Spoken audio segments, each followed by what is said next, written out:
Welcome back. I'm losing it at this point, but we're going to do another fill paper roulette. It's getting late at night. I've been doing this all day, but there ain't nowhere to go because everything's closed and there is nothing to do. So, basically, I reviewed a bunch of analysis papers, and then I did this one right here, which was extremely long and trying on me. So let's, you know what we're going to do? We're going to go pick a thought journal paper so we don't have to deal with something long, but it won't be analysis anymore. So it'll also be short. Or at least one hopes. Find out. Thought. There we are.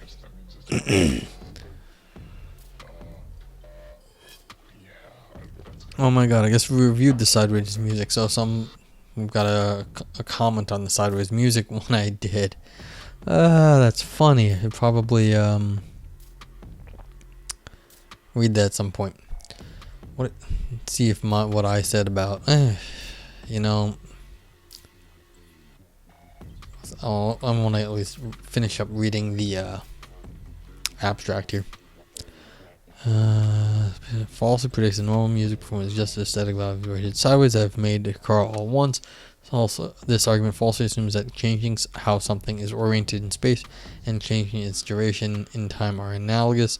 That said, assuming they were analogous, Marcosian's argument is still unsuccessful, for the analogy on which Marcosian's argument depends entails that if one can experience Sideways music as it was originally, then one can prove that Sideways music is just as aesthetically valuable. Yeah, that's kind of what I said. It says if you are turned in the same way, then the music appears to you the same way. So you can't turn the music but not without turning the onlooker.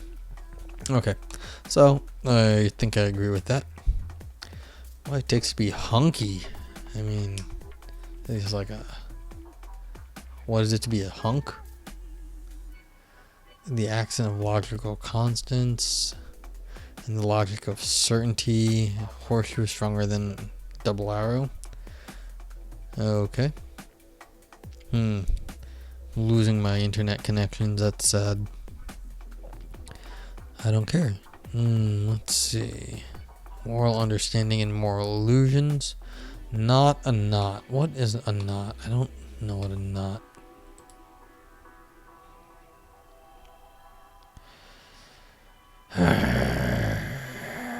Well, it isn't here, so I can't really find out.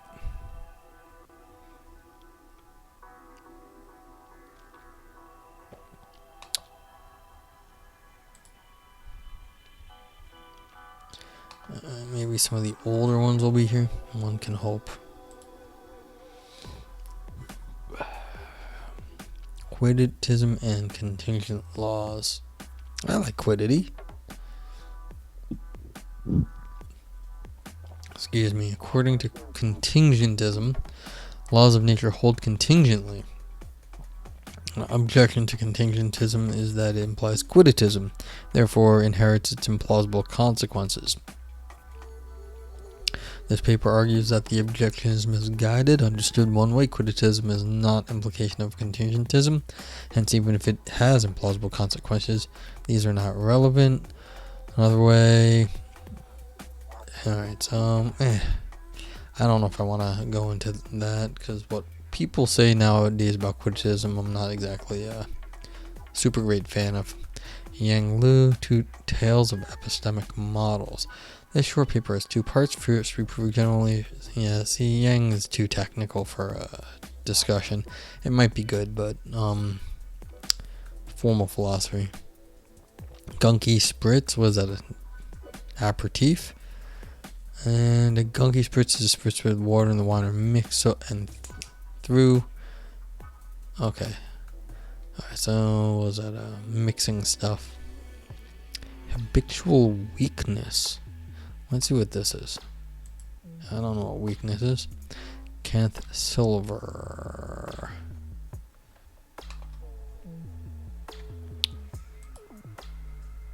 Can't download it. Don't feel like looking around for it.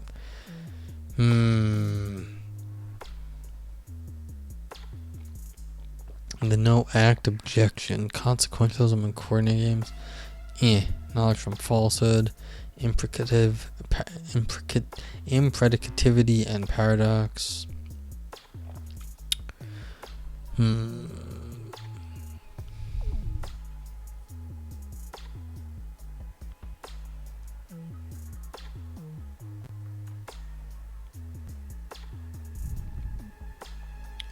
Mystery room. What's a mystery room?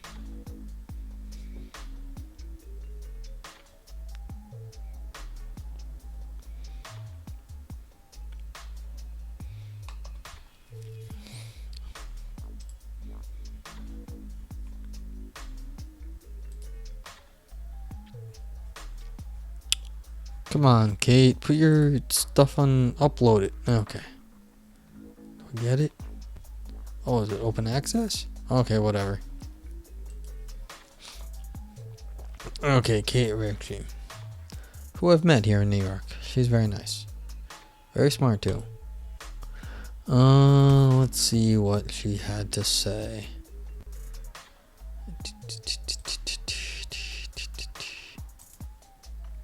I don't know if the music's coming through. I have it playing in the background, so I will get distracted at some point.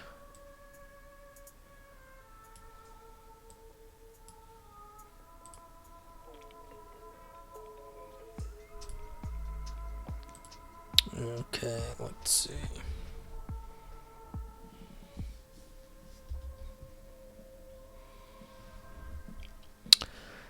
Should we use racial and gender generics? Kate Ritchie, CUNY Grad Center.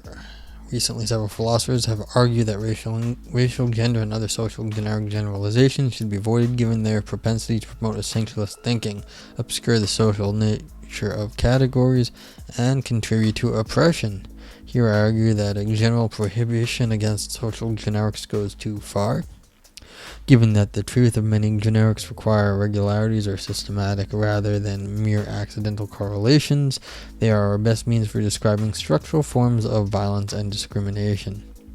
Moreover, their accuracy, their persistence in the face of counterexamples and features of the contemporary socio-political context make generics useful linguistic tools in social justice projects. Okay. Language can describe injustice. For instance, expressions like racism, structural oppression, and sexual harassment can be used in descriptions or evaluations of the social world. Language might also do more. Maybe. It might reinforce, cause, or constitute oppression. For instance, some theorists hold that slurs are words that dehumanize and demean.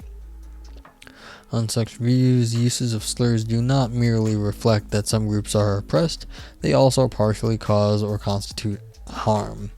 Recently has been claimed that racial, gender, and other social generic generalizations, as in 1 through 4, can also contribute to oppression.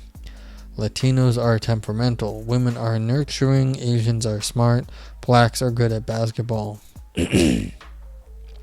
Given examples 1 through 4, several philosophers have argued that all racial and gender generics should be avoided. Apparently these people are those people.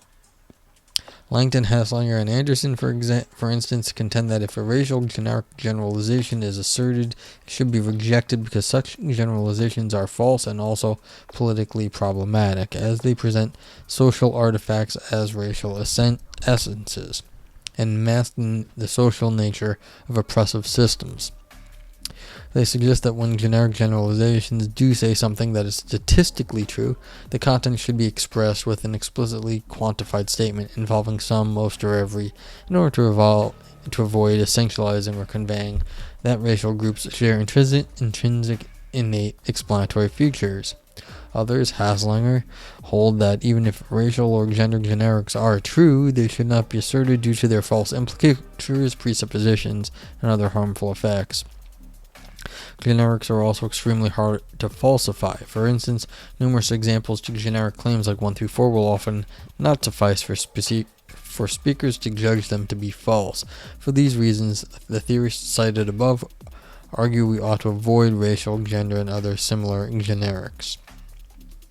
Here I argue that while there may be good reason to avoid some racial and gender generics, as a general prohibition goes too far. Generic generalizations can more accurately describe systematic patterns of violence and discrimination than explicitly quantified claims, because true generics, unlike true quantified statements, require more than mere accidental correlations. The truth of generics require regularities or a law-like pattern. Truth of generics requires regularity or a law-like pattern. Yeah, I would say patterns, but that's just me. The patterns of violence and discrimination members of oppressed groups face are systematic and not accidental. When describing structural oppression, its systematicity is a core feature that ought to be captured. Generics are the best tool at our disposal for doing so. The paper proceeds as follows. Section 1 provides evidence that generic generalizations can be more accurate descriptions of the nature of social reality than overt quantified statements. It also confronts the worry that all generics essentialize. Section 2 builds on the argument to offer an explanation for why generic generalizations can be effective tools in social justice projects. Concluding remarks are offered in Section 3. 1. Descriptively accurate generic generalizations. Consider the following minimal pairs. Blacks face economic, legal, and social discrimination. That's 5A. 5B. Some, all, many blacks face economic, legal, and social discrimination. 6A. Women are expected to want children. 6B. Some, all, many women are expected to want children. Each pair includes a generic generalization, the A sentence, and a sentence with an overt quantifier in the B sentence. Notice that the generalizations in 5A and 6A seem to express that something is systematically done or expected of a member of a group. I mean, it's a question what exactly is systematic here. Yeah, I mean, maybe structural. I'm not. This is not my area. I don't know. I'm sure that she's got the terminology right. I just it's a little weird to call it systematic. Maybe structural. Whatever.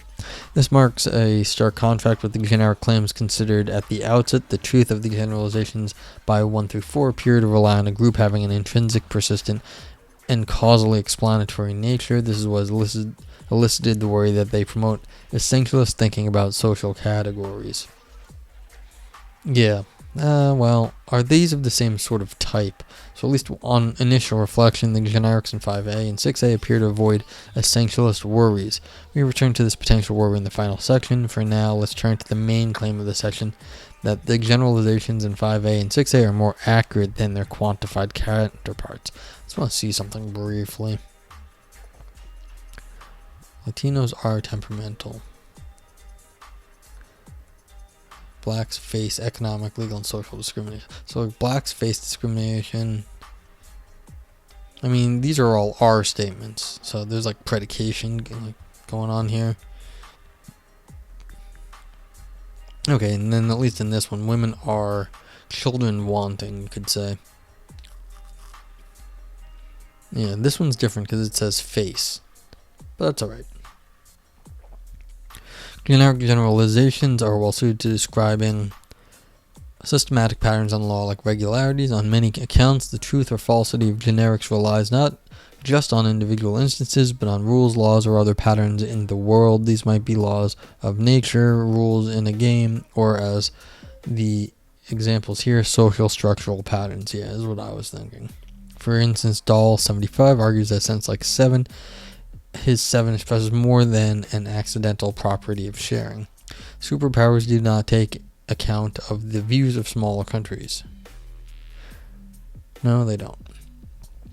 He argues that 7 requires even possible superpowers will be such that they disregard the views of smaller countries. Similarly, Carlson argues for what he calls rules and regulations view of generics, on which generic sentences depend for their truth or falsity upon whether or not there is a corresponding structure in the world, structures not being the episodic instances but rather the causal forces behind those instances.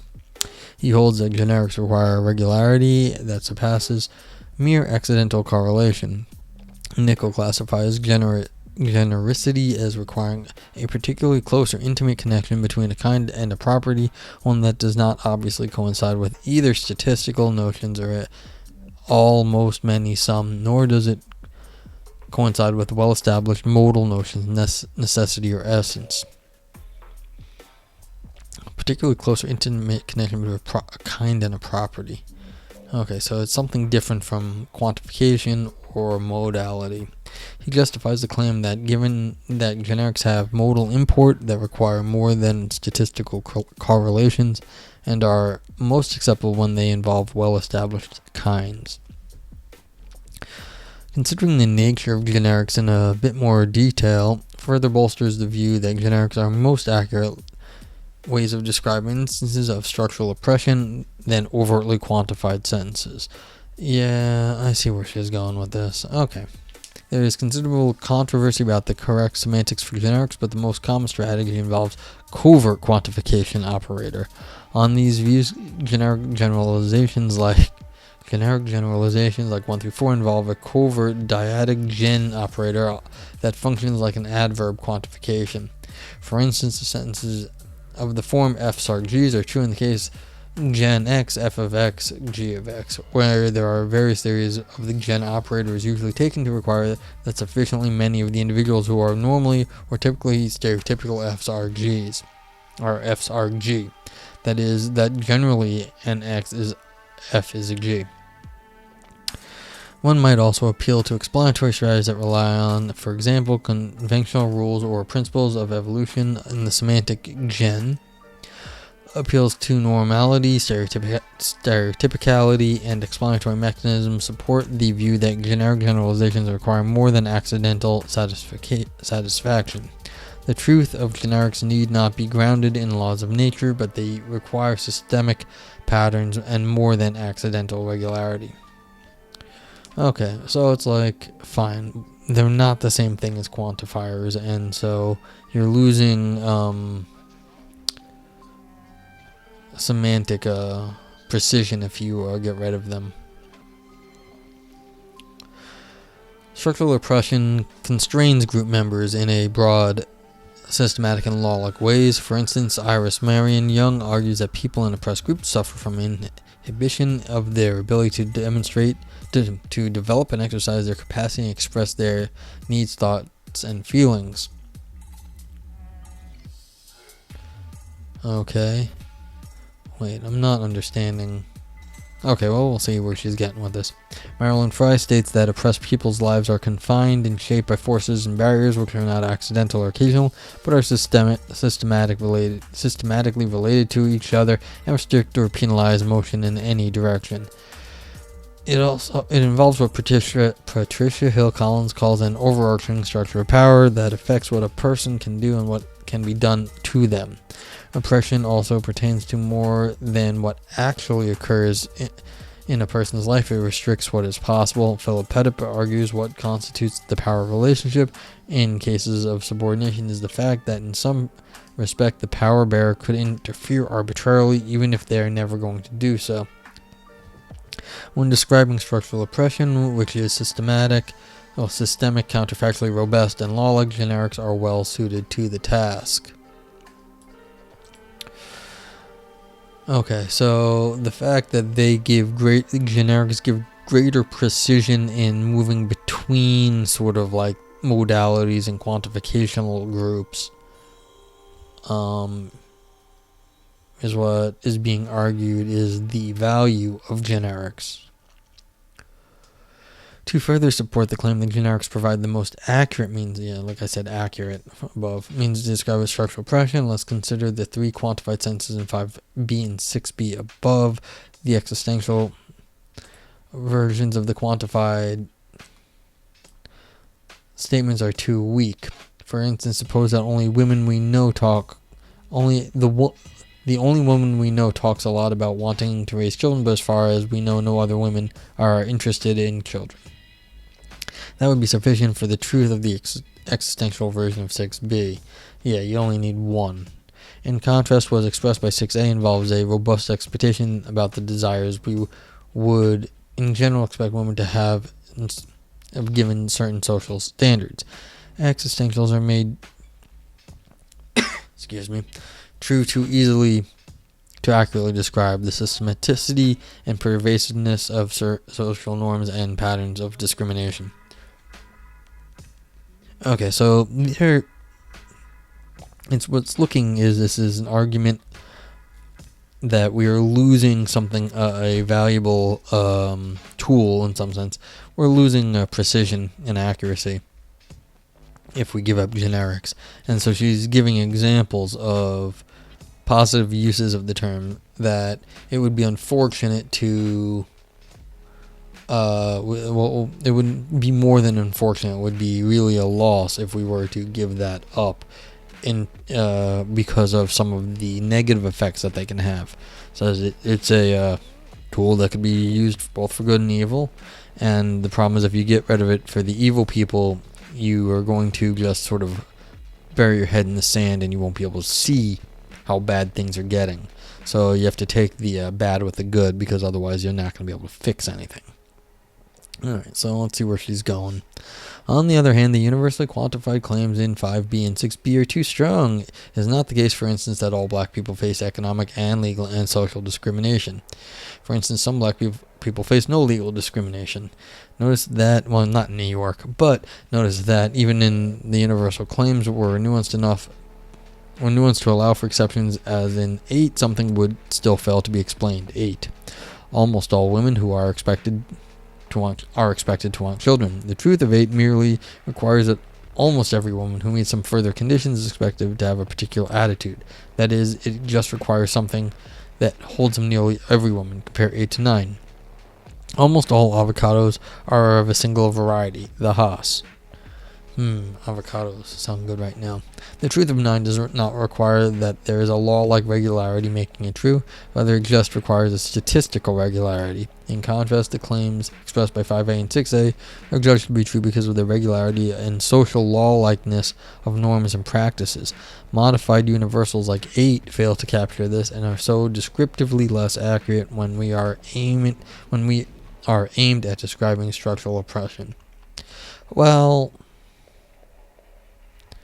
I mean, I'm not sure about this claim, because maybe there is something else. It is just by dumb luck all women are expected to want children. And maybe there is some great, like, metaphysical force making all avocados of a single variety. So I'm not entirely buying this right here, but the fact that there's a distinction to be drawn is fair enough. Okay. Sentences with the propositional quantifier many might be true, but again only require that it happens to be the case that sufficiently many in a category given contextual standards have a certain feature. For instance, in some contexts, 10b might be true.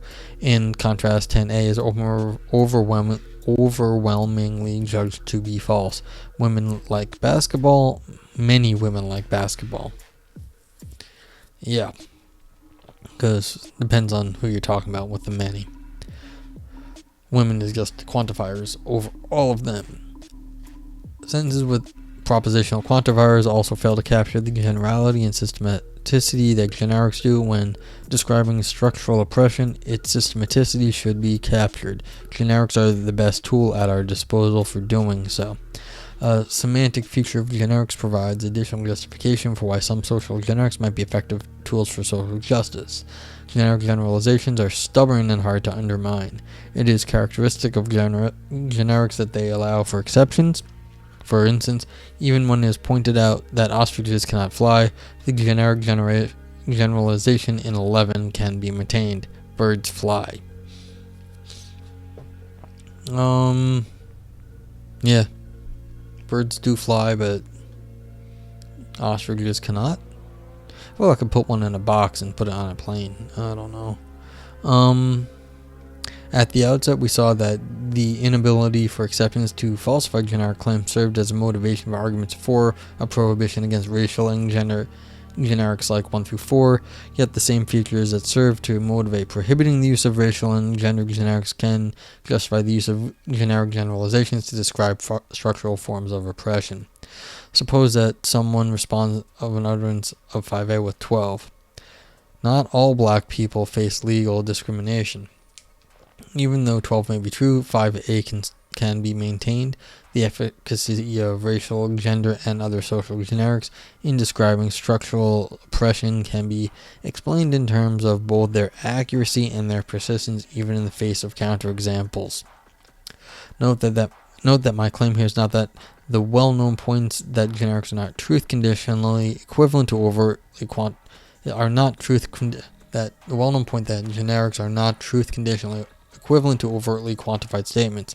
That would add nothing to the debate on the nature of generics or genericity. Rather, the point is that generics are able to describe the structural nature of oppression in a way that overtly quantified statements do not. This is because the truth of generics require more than accidental satisfaction, and structural oppression involves more than social groups accidentally facing similar forms of discrimination.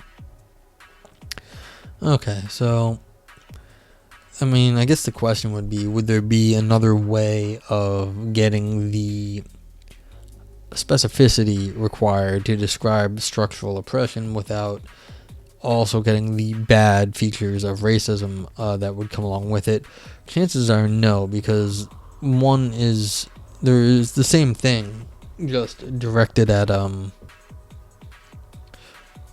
for or against a group of people. So in some sense, you've got the flip side. So like I said you've got two sides of the same coin. Unfortunately, you can't take the good and get rid of the bad, vice versa. Description and social justice projects. Saul also recently argued against overarching prohibition on social generics by citing their usefulness in social justice work. She argues that there are generic claims that campaigners for social justice might well want to make as part of a social critique. Saul does not, however, offer an explanation for the efficacy of generics and does not claim that they are true or accurate. If social generics can be socially and politically efficacious, what explains their effectiveness? The argument in the preceding section can explain why at least some social generics can function as effective social justice tools. Racial, gender, and other social generics can be useful because they accurately describe systemic patterns of injustice. An apt modal description of structural oppression requires capturing that it is widespread, general, and systematic. Generics capture general structural patterns in a way that overtly quantified statements do not. Yeah, there's a problem with modality here. You've got some sort of you could say there's a justice modality, and we're not capturing that with the alethic or doxastic modality, and so perhaps generics are getting at some sort of different sort of modal structures than are normally discussed in the literature. So there's a good point there. If there might be some logical work and some other philosophical stuff to hammer out, and then we'll have an interesting theory of sort of like a social modality that might be interesting. Anywho, social justice projects often have both descriptive and prescriptive aims. We need an accurate description of where we are now and how we got here. The thought goes in order to determine what strategies can best mitigate oppression. If some generic claims about race, gender, and other social categories are more precise descriptions of social reality than explicitly quantified statements, the descriptive component of a social justice project would be better served through the use of generic claims. Yeah. Moreover, given the current political climate, explicitly quantified claims might be heard as right-wing dog whistles. Yeah. Some have taken using phrases like "all lives matter" and "not all men" as responses to campaigns to shed light on the pervasiveness of police violence and sexual harassment and assault. Attempting to describe systematic patterns of oppression with quantified statements like in 5B and 6B might bring these to mind. thereby undermining the aim of describing all and working to rectify structural injustice. Statements with overt quantifiers are neither politically expedient nor the most accurate ways to describe structural oppression. Yeah, they're too easily verified or falsified because you only need a few instances to do that. The argument that some social generics are more accurate than corresponding quantified statements can be used to support the view that generics have a role to play in social justice projects. My aim here is not to argue that the only reason why social generics might be politically efficacious is due to accuracy. Well, that's mostly what you said. For instance, there might be some good reasons to use social generics, even if they are false. Saul offers 13 as another generic generalization that could be among the very important weapons in our anti-prejudice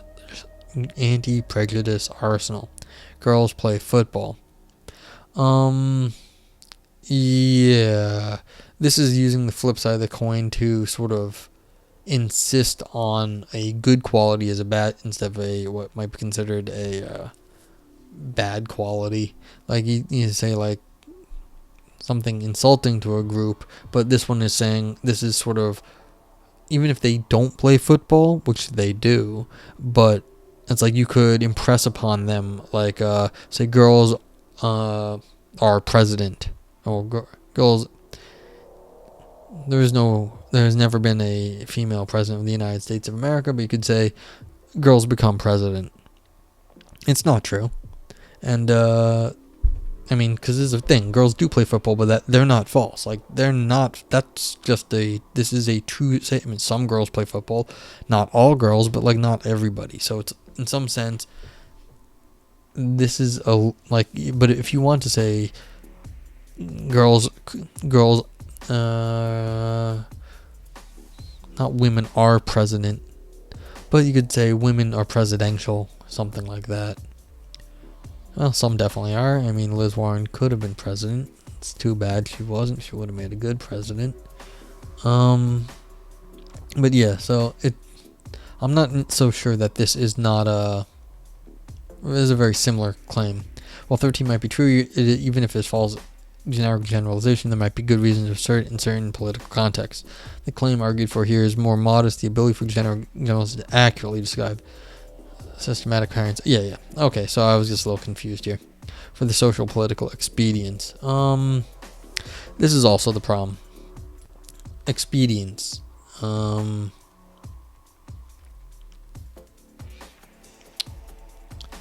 There's a question really, what is being expedient? If you're being more accurate, are you being expedient, and why are these things used for expedience? Because you don't need instances. In some sense, generics are not disproved by instances. So this is a different claim. So as mentioned earlier, generics do not get falsified by counterexamples. It seems that the things that they're talking about are not the instances that are used in typical falsification situations, which would just be a counterexample. So what is the expedience then?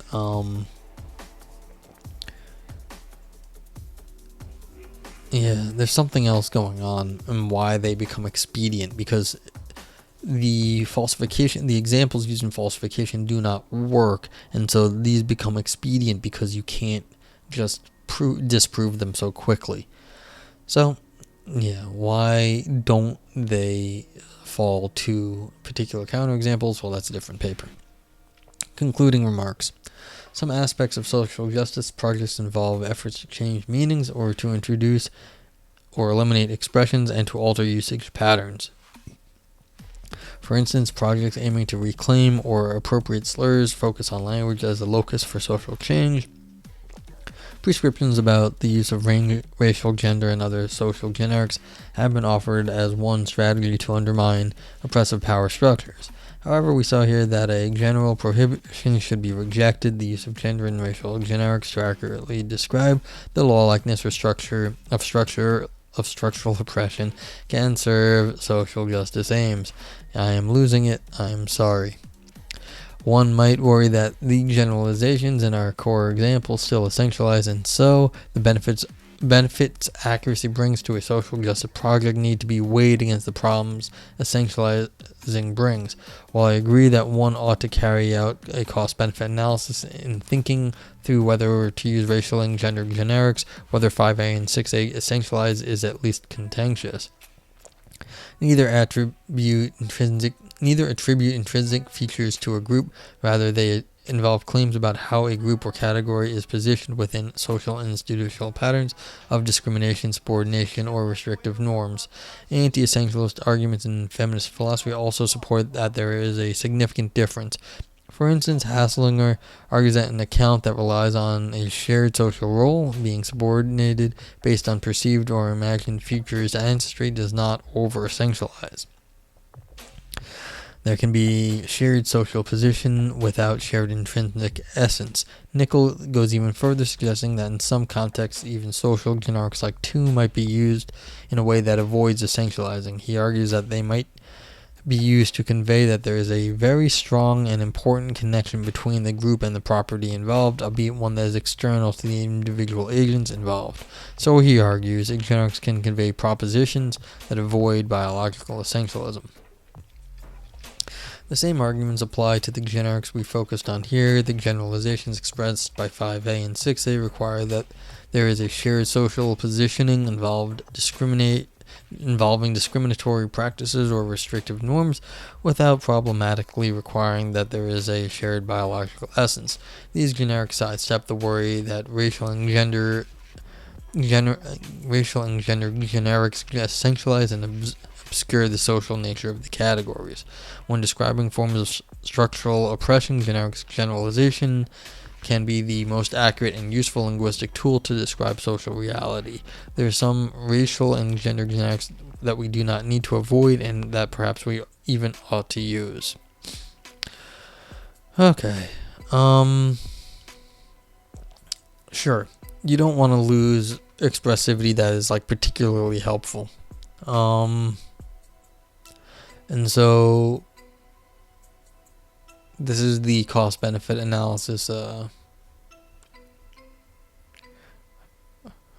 mentioned recently. Where was that? Well, there was a cost-benefit somewhere over here. Where'd it go? Did I just miss it? Yeah, and this is the other thing. The expedience is why they have benefit and why they cause problems, because they are very expedient, and so you have to be careful. But the point on accuracy and precision and what you're saying is sort of important, and I'm gonna have to agree with Kate on this one. You need to be able to pinpoint the problems that you're facing, otherwise you're gonna have a lot of trouble solving any problem, because if you can't really say what the problem is, then you get these sort of you run into vagueness or ambiguities you don't want to deal with. You just can't deal with, frankly, and you end up running around in circles, and you get people arguing in you get somebody arguing in bad faith because you can't pinpoint the problem, so they keep giving you whatabouts or other problems, and that's it. And so that is giving them an expedient way out if you can't accurately describe the problem. If you can pinpoint the problem, then they won't be able to weasel out of it. But getting to the very specific problem is quite hard, actually, especially in this philosophy stuff. Okay, so that's it. Not bad. Interesting that you can nail down a problem in social philosophy by using philosophy of language, but that's cool. Yeah. So thanks for watching, and I hope to see you next time. And leave me a suggestion if you want me to read something and broadcast it to the entire universe.